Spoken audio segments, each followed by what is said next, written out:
धर्मांतरण होता क्या है, क्यों होता है और कैसे होता है? सबसे पहले इसी पर बात होगी। भारत में धर्मांतरण यानी कि रिलीजियस कन्वर्जन कोई नया विषय नहीं है। आजादी से पहले भी मुगल शासक हों या ब्रिटिश राज धर्म बदलने की प्रक्रिया यह चलती रही। ईसाई मिशनरियों की ओर से 18वीं 19वीं सदी में जनजातीय इलाकों में बड़े पैमाने पर धर्मांतरण करवाए गए। आजादी के बाद संविधान ने धार्मिक स्वतंत्रता दी, लेकिन धार्मिक प्रचार और जबरदस्ती धर्म बदलवाने के बीच की रेखा आज भी धुंधली ही है।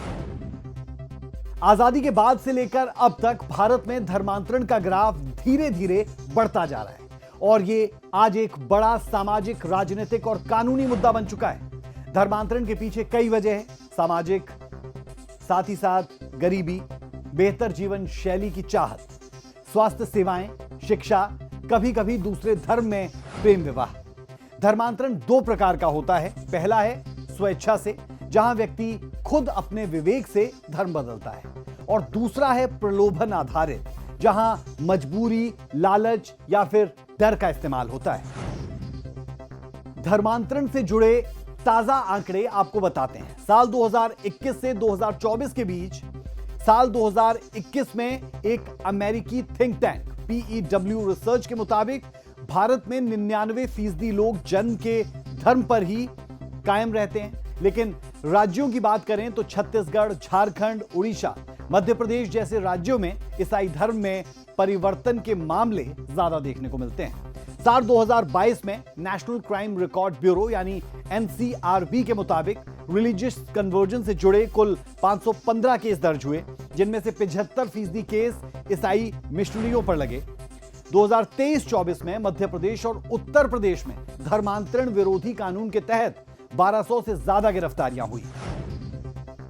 धर्मांतरण हो कहां रहा है, किस धर्म में हो रहा है, कौन कन्वर्ट हो रहा है, अब आपको यह बताते हैं परत दर परत।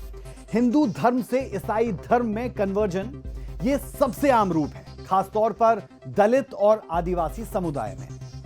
हिंदू से मुस्लिम आंकड़ों की बात की जाए तो इसका प्रतिशत कम है, लेकिन सबसे ज्यादा विवाद यही है, खासकर लव जिहाद जैसे मामलों में। ईसाई धर्म से हिंदू धर्म, इसे घर वापसी का नाम दिया जाता है। देश में RSS और VHP जैसे संगठनों की ओर से ऐसे अभियान के तौर पर इसे लगातार चलाया जा रहा है। जब आपने किसी एक धर्म को अपना लिया तो आप, जाहिर सी बात है कि अगर उस धर्म में आप गए तो जो प्रक्रिया होती है उस धर्म में जाने की या उस धर्म को अपनाने की, वो आपने पूरी की, और उसके बाद फिर आप वापस आए या किसी तीसरे धर्म में गए तो उसको धर्म परिवर्तन ही कहा जाएगा। लेकिन सामान्य तौर पर इसको घर वापसी के तौर पर ज़्यादा माना जाता है और घर वापसी शब्द ही इसमें सही बैठता है। अब कुछ आंकड़ों की बात कर लेते हैं। 2011 की जनगणना के अनुसार भारत की कुल आबादी में ईसाई लगभग 2.3% है, लेकिन कई राज्यों जैसे नागालैंड में यह प्रतिशत 88%, मिजोरम में 87%, मेघालय में 75% आबादी आज ईसाई है। इनमें से ज्यादातर का मूल धर्म हिंदू था।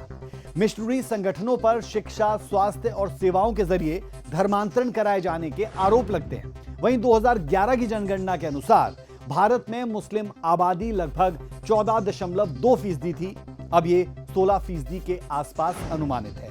धर्मांतरण के जरिए इस्लाम अपनाने के मामले हाल के सालों में ज्यादा रिपोर्ट हुए हैं, खासतौर पर लव जिहाद के मामलों में, जहां इंटर रिलीजन मैरिज के लिए धर्मांतरण को जरूरी बताकर कन्वर्ट किया गया।